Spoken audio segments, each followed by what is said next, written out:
Essa última parte, ela é simplesmente maravilhosa, que acabamos de ver na aula anterior.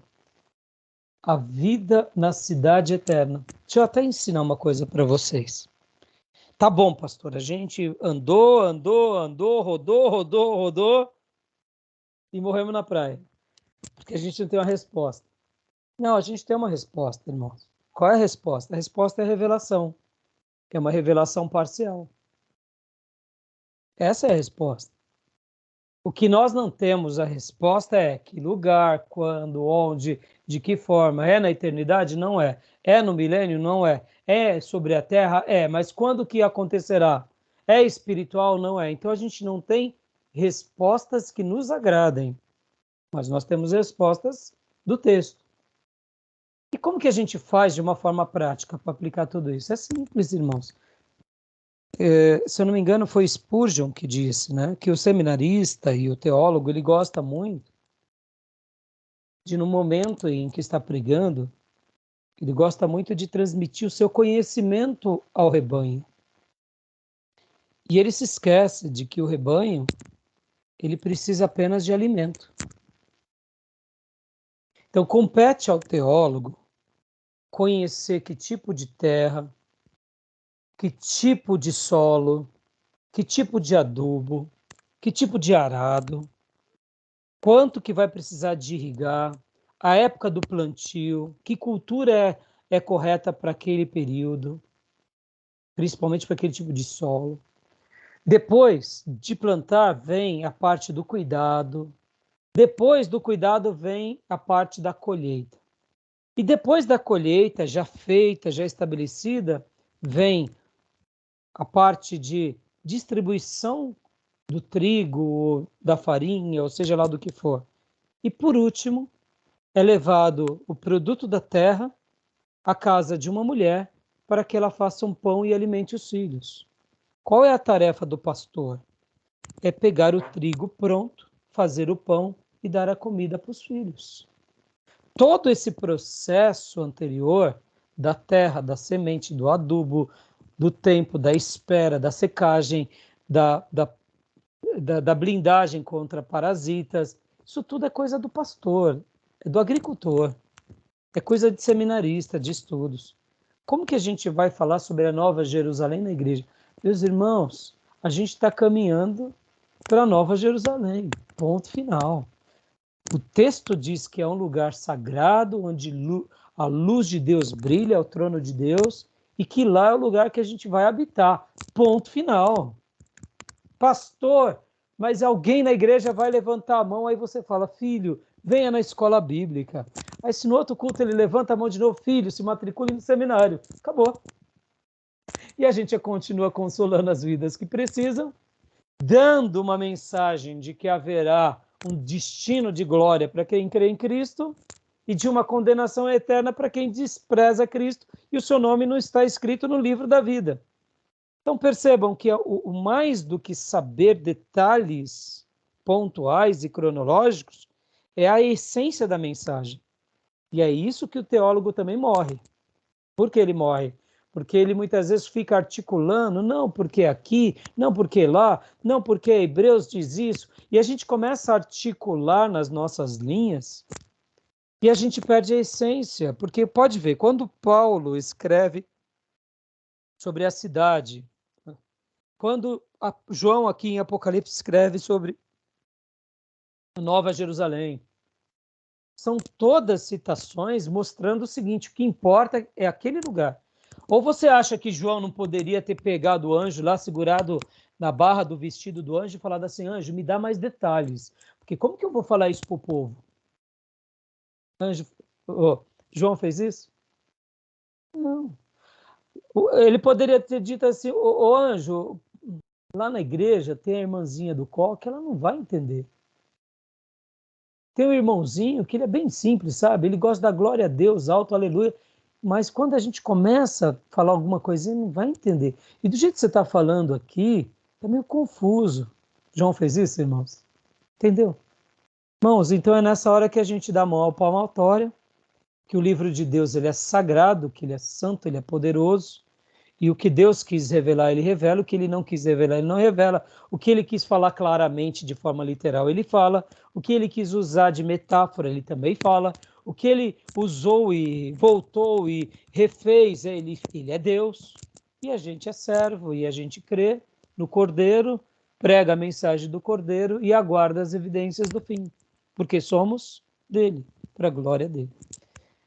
Pastor, o senhor está fazendo de serviço à teologia agora? Nada, eu estou fazendo um baita serviço, estou fazendo com que vocês se tornem crentes piedosos no texto. Se tornem crentes piedosos e não apenas letrados, querendo discernir o indiscernível.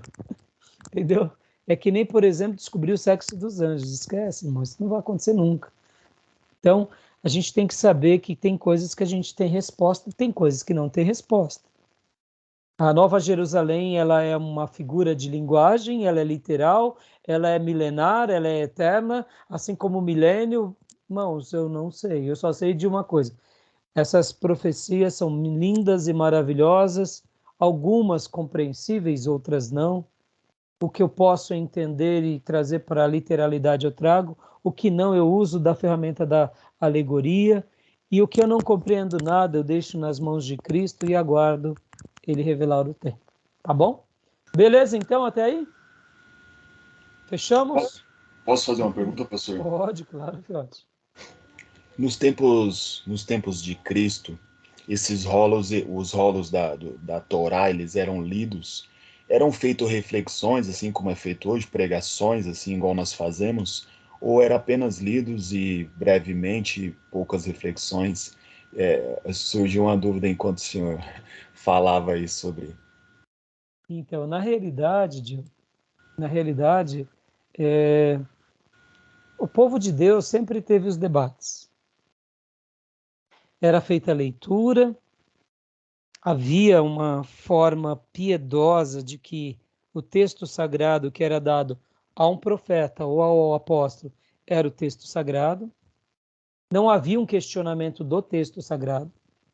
Quando o profeta falava da parte de Deus e aquele povo era incrédulo, aconteceu o que aconteceu com Jeremias e o povo. Eles desprezavam, mas depois que o povo, principalmente, voltou do cativeiro, pode ver que Jeremias nunca mais foi tão valorizado, né? Pode ver. Então, o que era sagrado era considerado sagrado, o texto de Esther, o texto de Esdras, o texto de Neemias, os textos dos profetas menores, eles aceitavam como palavra de Deus. Mas dentro das entrelinhas eles faziam os debates. O debate sempre aconteceu. Isso acontecia no Velho Testamento e também acontecia no Novo Testamento. Pode ver que até mesmo enquanto Jesus está fazendo o ministério dele, quando ele multiplica os pães e peixes, e depois ele anda sobre o mar, pode ver lá nos evangelhos que depois que Jesus faz tudo aquilo, ele anda sobre o mar, o próprio evangelista vai dizer que os apóstolos não estavam entendendo nem a multiplicação dos pães e peixes. Então, muitas vezes, o texto vai dizer que eles não estavam compreendendo. E aí Jesus vai lá e corrige. O diálogo sempre acontecia. Sempre havia. Porque uma coisa que a gente nota nas escrituras, Gil, é que Deus não quer a gente engessado, sem reflexão. Ele quer que a gente debata, que a gente pergunte, entendeu? Porque nessa interação a gente tem um crescimento. Podem ver, irmãos, que geralmente o próprio Novo Testamento ele tem muita pergunta para a gente dar resposta. Por que Deus faz assim? Para que a gente tenha esse momento de reflexão.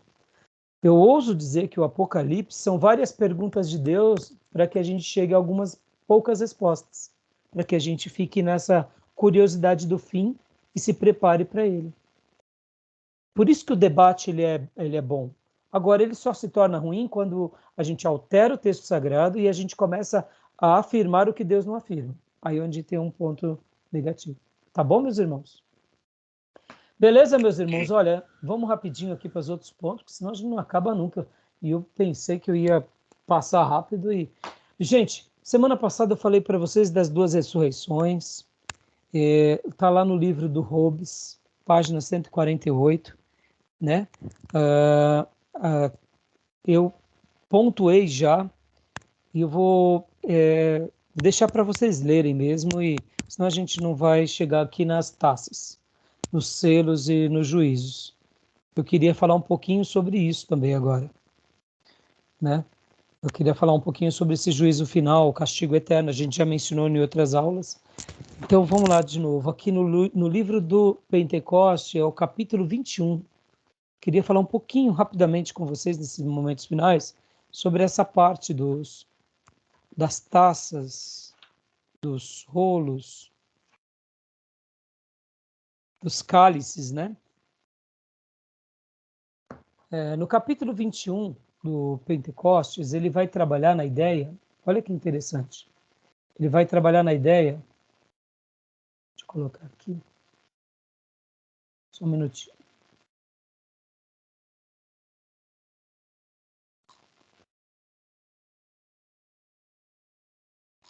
Deixa eu fechar aqui e abrir, que deu um problema.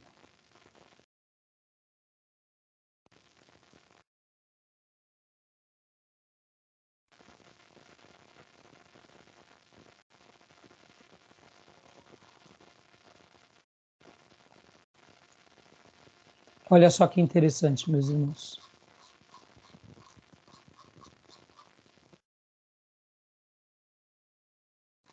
Capítulo de número 21. Deixa eu mostrar aqui para vocês. Sugiro muito vocês comprarem esse livro, tá, irmãos? Ele é muito bom. Olha que interessante. As profecias do período tribulacional. Doutrina bíblica da tribulação, a relação da igreja com a tribulação, a relação entre o Espírito Santo e a tribulação, Israel na tribulação, os gentios na tribulação, a campanha do Armagedon, os juízos da tribulação. Vamos para lá. Então, aqui sobre o juízo da tribulação, quero passar rapidamente. Olha o que ele diz. Foi demonstrado anteriormente que todo o período tribulacional se caracteriza pelos juízos impostos pelas mãos do Senhor. Um número de planos distintos de juízo será analisado a respeito dos juízos em Apocalipse. Scott escreve, aí vem uma citação de Scott, e aí vem o primeiro, que são os selos. Depois dos selos vem as trombetas. Depois das trombetas vem, vamos lá, as taças. E assim seguem o juízo contra a Babilônia. Aí depois vem o que mais? O julgamento da besta e o seu império. Então, olha só que interessante. Esse capítulo todo aqui do nosso livro citado, eu quero apenas trabalhar aqui um pouco, irmãos, o julgamento da meretriz, né? O julgamento da besta e seu império. Pode ver que tem um começo, tem um meio e tem um fim. Só que o que eu queria abordar com os irmãos aqui?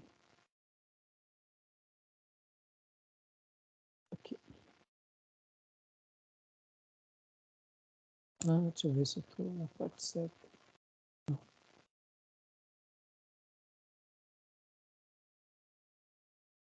Qual a opinião de vocês, pela leitura que vocês já tiveram, sobre os selos, as trombetas e as taças?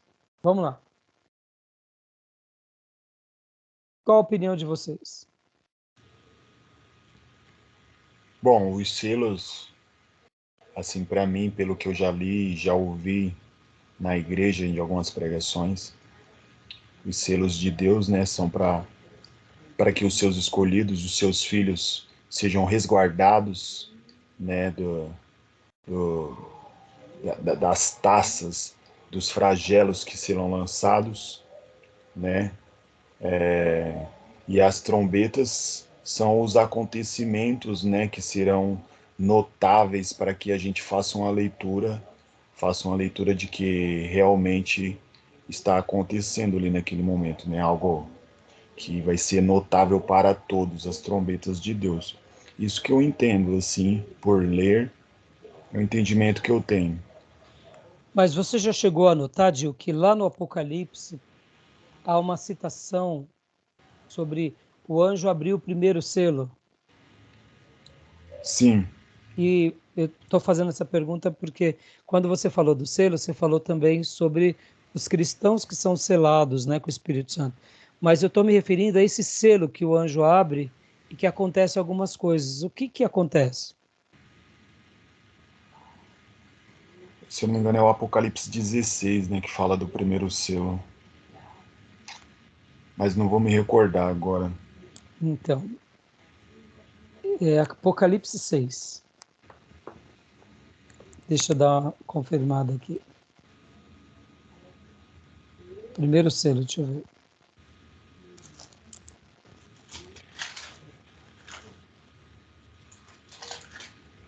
Isso, os selos, Apocalipse 6. É tanto que no céu Vai procuram falar do alguém cavalo para branco, né? abrir os selos, né? Desculpa, Felipe. O texto diz que eles procuram alguém para abrir o selo, não havia ninguém para abrir os selos, né? Apenas o Porque, cordeiro. exatamente. Então, tá lembrando agora, Gil?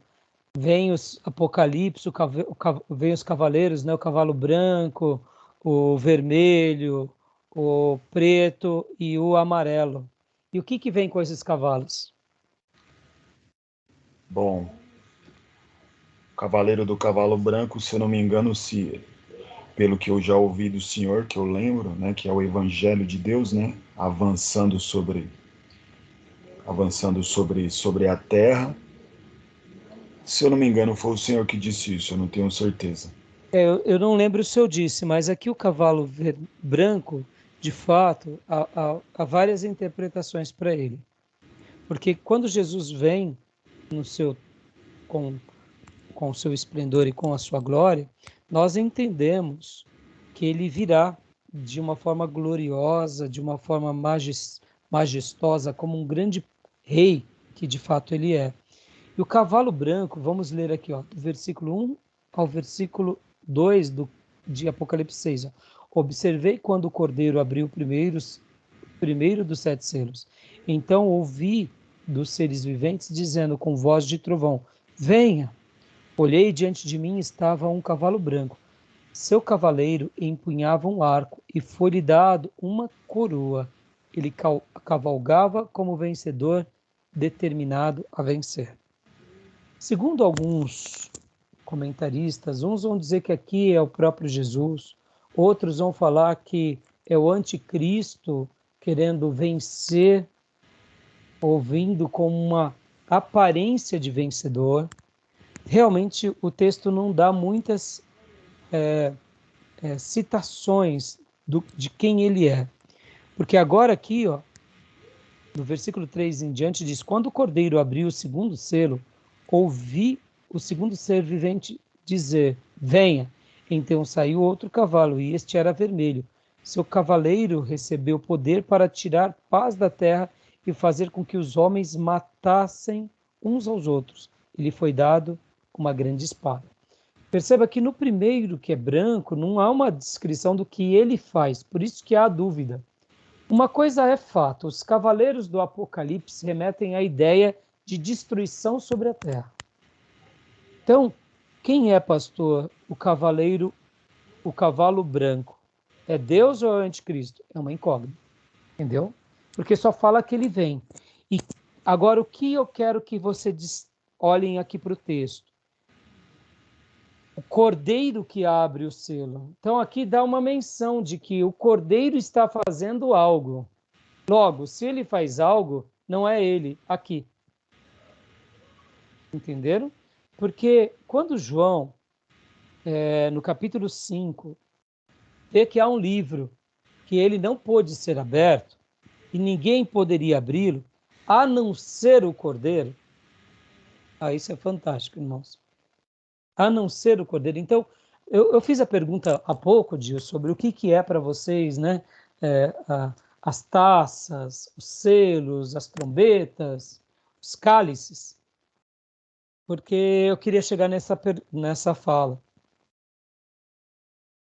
Quando nós lemos o Apocalipse, parecem ser destruições semelhantes apontadas de forma diferente. Parecem ser castigos iguais por óticas diferentes. Sabe aquela ideia do evangelho sinótico? Dos 3 evangelhos sinóticos que tratam de Jesus por observações diferentes, dá a mesma ideia. Por isso que a ideia de que aqui são a mesma história sendo narrada e mencionada de óticas diferentes é muito interessante. Entenderam? Deu para entender, Gil? Tudo bem, Felipe? Por isso que agora, quando começa a falar, dá uma ideia que somente um príncipe que tem autoridade poderia abrir o selo. Por quê? Porque, irmão, o que tem a ver o selo? Que selo é esse? É o selo que sela o cristão? Aqui não. É o selo daquele que tem a autoridade de revelar o que o Rei dos Reis tinha deixado. Pensem assim, irmãos. Quem é que governa sobre tudo e sobre todos? Deus. No momento em que Adão e Eva morrem, ou melhor, pecam, e por essa razão eles morrem, eles entregam a chave de toda a autoridade que tinha sido dada a eles de governar a terra nas mãos de Satanás. E podem ver que uma nova natureza começa a existir no planeta por causa do pecado, que somos nós. Até hoje estamos debaixo dessa natureza. Certo ou errado? Certo.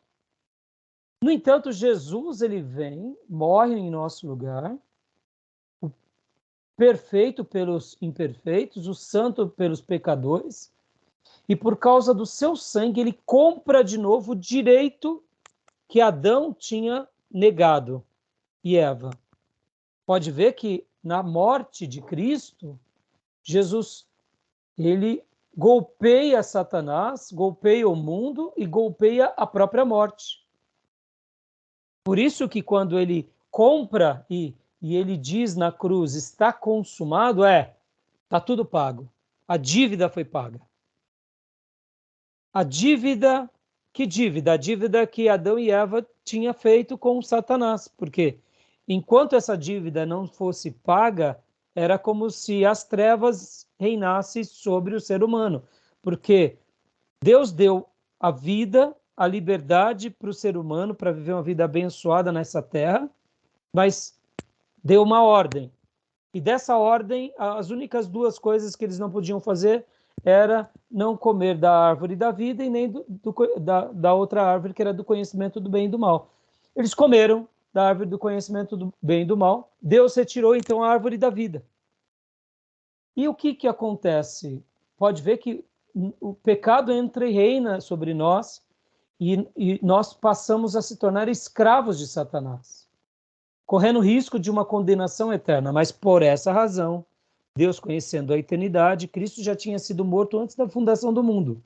E em função disso, Jesus nasce, cresce, vive, cumpre os mandamentos, morre em nosso lugar, sangue do puro é derramado na cruz, e todos aqueles que acreditam em Cristo recebem essa graça de serem selados, de serem perdoados, e a virtude do sangue de Jesus é manifestada sobre ele em qualquer época, em qualquer geração que aquele homem ou aquela mulher esteja. E ele então recebe essa nova natureza pelo poder de Deus, e nós agora recebemos pela fé essa nova natureza por causa da obra de Cristo. No entanto, olha só que interessante. Nesse momento aqui de abrir os selos, é um momento em que somente aquele que foi o vencedor de todas as coisas poderia fazê-lo. Mais ninguém. Adão poderia ter aberto os selos se ele não tivesse pecado, mas ele pecou, então ele já não tinha mais o direito. E é por isso que João entra em crise quando ele vê que ninguém podia abrir os selos. Porque foi como se Apocalipse 5 fosse uma revelação de uma parte da eternidade, onde somente o Deus Filho pode fazer esse julgamento nas nações. E aí ele começa então a abrir os selos e começa a decretar os seus juízos, porque ele cumpriu todas as coisas, porque ele tem essa autoridade. Então, o capítulo 5 tem a ver com esse livro do Cordeiro, mostrando que ele tem esse poder. E aí é o Cordeiro que abre os selos. Não é os anjos, é o próprio Cordeiro. E dentro desses selos que se abrem, depois vem o quê? Depois vem cálices, vem taças, que aí os anjos derramam. Mas se vocês forem ver, e vem as trombetas que se tocam, as pragas que são anunciadas, está tudo dentro do mesmo contexto. Tudo bem até aí? Então simbolizam o juízo, né, pastor? É isso? Simboliza o juízo, exatamente. De formas diferentes. De formas... É como se estivesse contando a mesma história de uma outra forma. Aí a grande pergunta é, esses juízos acontecerá lá no futuro ou acontecerá sobre o povo em todas as gerações? Aí é outro debate. Aí vem os amilenistas, entendeu? Aí vem os pós-milenistas, aí vem os pré-milenistas. Esse juízo é quando? É na história do povo de Deus ou é pontual no momento de tribulação? Eu, particularmente, quando eu leio o Apocalipse, eu deduzo que esse juízo, esses selos, essas taças, essas trombetas estão destinadas para o fim. Essa é a minha leitura literal, que eu enxergo de forma melhor. No entanto, assim como a graça de Deus nos atinge agora e nos atingirá muito mais no futuro, quando começar a tribulação, os selos, as taças e os juízos já estão também sobre nós. Assim como Deus nos abençoa hoje, antes do juízo final, e se chegarmos no juízo final haverá uma proteção especial, isso não quer dizer que não tenham juízos de Deus, taças hoje, seriam quase como acontecimentos apocalípticos hoje. A gente vê isso, pode ver que Jesus em Mateus 25 dá uma ideia dos selos quando ele fala de terremotos, guerras, pandemias ou epidemias, contágios, dá uma ideia de selos lá. Então a história da igreja mostra que passaríamos por adversidades. Pode ver que quando ouvires que o anticristo está aí, não creia. Pode ver que então Jesus, existem outras profecias que dão a ideia de que durante a história do povo de Deus, eles terão sofrimentos, e sofrimentos diversos. Quem estiver no telhado, não desça. Quem estiver no monte, né, não volte para casa. Aí, pode ver. Por quê? Porque dá a ideia de que o povo de Deus vai passar por momentos difíceis. Tá bom, meus irmãos? Beleza? Ok. Né? Então, depois, eu vou pedir para vocês, assim, a gente vai concluir agora, só rapidinho aqui, ó. Então, o juízo da tribulação, né? Ó, eu vou só mostrar aqui para vocês algumas... Vamos ler só essa parte aqui. Lê para nós, Felipe, essa parte aqui, ó. Foi demonstrado anteriormente. Foi demonstrado anteriormente que todo período tribulacional se caracteriza pelos juízos impostos pelas mãos do Senhor. Um número de planos distintos de juízo será analisado a respeito dos juízos. Em Apocalipse, Scott escreve: no intervalo entre o arrebatamento e o segundo advento, as séries sétuplas de juízos sob os selos, as trombetas e as taças se desenrolam. Esses castigos divinos aumentam em severidade à medida que passam de uma série para outra. Os juízos não são simultâneos, mas sim sucessivos. As trompetas sucedem os selos e as taças seguem as trombetas. Uma rigorosa sequência cronológica é observada. Os selos foram abertos a fim de que as partes sucessivas da revelação futura de Deus pudessem ser expostas, mas apenas à luz da fé. O restante da humanidade consideraria os juízos meramente providenciais. Tais coisas tinham ocorrido antes. Então, só nesse começo aqui deu para vocês já notarem como que seria o fato. Agora, olha que interessante, meus irmãos. Eu também acredito nessa questão futura, tá? Mas nada impede, irmãos, nada impede também, aqui eu sendo franco com vocês, de ser algo também como uma aplicação na história da igreja. Nada impede.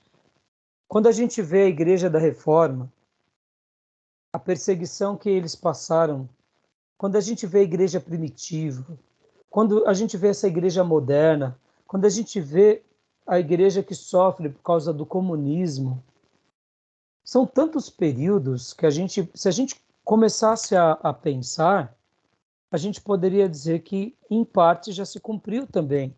Trombetas, os selos. Porque quando a gente vê sobre sofrimento, a gente vê o povo de Deus no Velho Testamento sofrendo.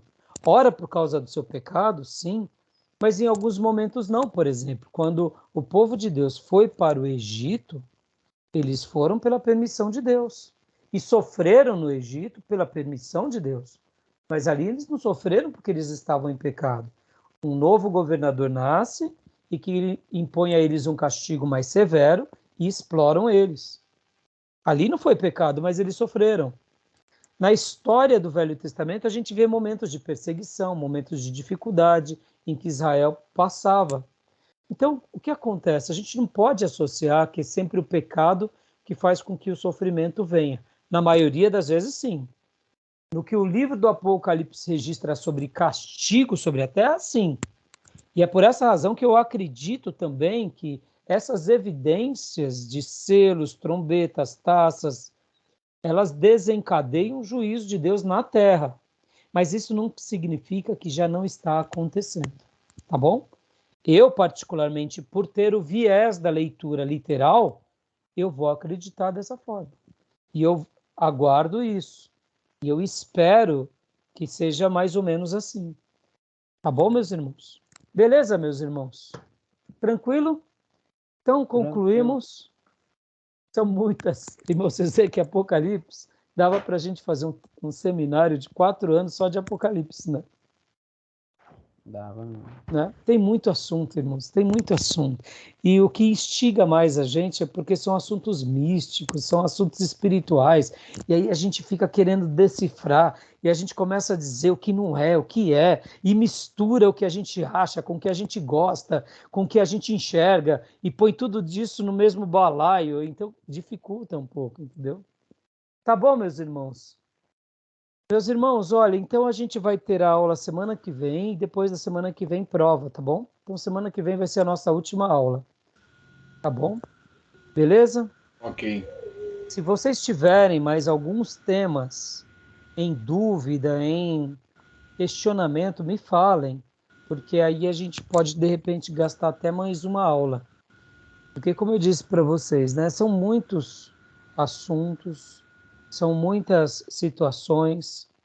E a gente realmente acredita que Deus está no controle de tudo e que nada foge do controle dele.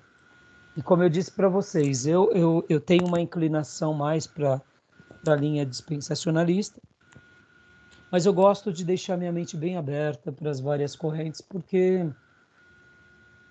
se a igreja brasileira passar por uma tribulação, a gente está preparado. Se a igreja brasileira passar por um momento de perseguição, a gente está preparado. Se vier Quer ver um exemplo, irmãos? Eu nunca disse isso aqui para vocês, mas vocês já pararam para pensar se o Brasil passar por um grande terremoto? O que será de nós? Misericórdia. Misericórdia. Misericórdia. Eu acredito que a gente vai ter grandes terremotos na nossa nação. Pastor Raio, o senhor está tendo uma profecia, uma revelação? Nada disso, eu só acredito na Bíblia. Jesus disse. Nosso país, ele não tem, mas eu acredito que um dia teremos. Ah, pastor, mas o senhor está falando uma heresia, nós estamos em cima de uma grande placa tectônica. Eu sei, mas eu acredito na revelação. E a revelação diz que Nos finais dos tempos haveriam em todos os lugares. Então, quando eu falo de um grande terremoto, eu digo, nós não temos nada no nosso país que resista a um terremoto. Pode ver, irmãos.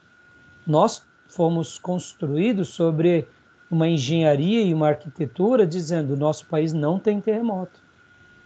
Por que o Japão sobrevive a tanto? Porque eles constroem tudo acreditando em abalos sísmicos e com estruturas para abalos sísmicos. Nós não.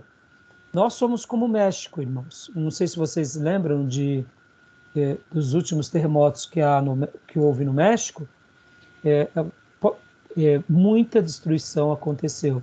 E o México, né, ele tem uma geografia mais propícia a terremotos, mas como é um país também emergente, eles não têm estrutura. Porque nos Estados Unidos muitas coisas são construídas de madeira, porque a madeira chacoalha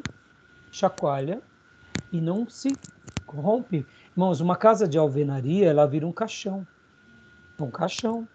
né? E quando há um abalo sísmico, muitas vezes ela se despedaça. Então, imagina um terremoto no nosso país, uma metrópole que nem São Paulo.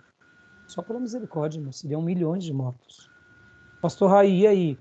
E aí que eu acho que até os processos de engenharia deviam ser mais crentes. É verdade, parece bobeira. Mas nossa estrutura é toda pragmática, é toda humana. Mas a gente tem que, na minha opinião, tínhamos que questionar isso. Eu acredito nisso. E isso é uma profecia, pastor, o senhor está dando? Não, longe disso, irmãos. O que eu menos queria era isso. Mas eu acredito que em países como o Brasil terão terremotos. Simples porque a profecia diz. Quando vai ser, pastor? Quanto mais se aproxima do fim. Então, irmãos, eu acredito demais na literalidade das Escrituras. Eu acredito demais que essa interpretação literal ela é a melhor, desde que você faça ela com os devidos cuidados de ler o que é literal de forma literal, o que não dá para ser literal de forma alegórica. E o que não dá para ser alegórico de forma como uma parábola, como uma figura de linguagem. E aí você vai usando essas figuras de linguagem que não deixam de ser uma alegoria. E assim a gente vai pedindo a misericórdia de Deus na sua revelação. Tá bom, meus irmãos? Fechado então, meus irmãos? Então, semana que vem será a nossa última aula. Eu achei até que a gente ia gastar mais tempo, mas eu acho que já está bom. Deu para a gente progredir bastante. Fora disso, é mais leitura e esclarecimento, porque senão a gente vai ficar aqui muito tempo. Só em Apocalipse. Eu estou com vontade já de começar uma matéria nova. Será Pedagogia de Jesus, ou Educação Religiosa 1. Tá bom, meus irmãos? Beleza? Pastor. Algum comentário, alguma coisa? Só vamos aguardar, né? Então, tá bom. Então, meu irmão Gil, Deus abençoe, meu irmão. Amém, Felipe, pastor. Deus abençoe e até amanhã. Até amanhã. Obrigado pela Eu vou aula. desligar aqui a gravação. Queria só fazer um comentário sem estar na gravação aqui com vocês, tá bom? Tá. Ok. Deus abençoe, meus irmãos. Amém.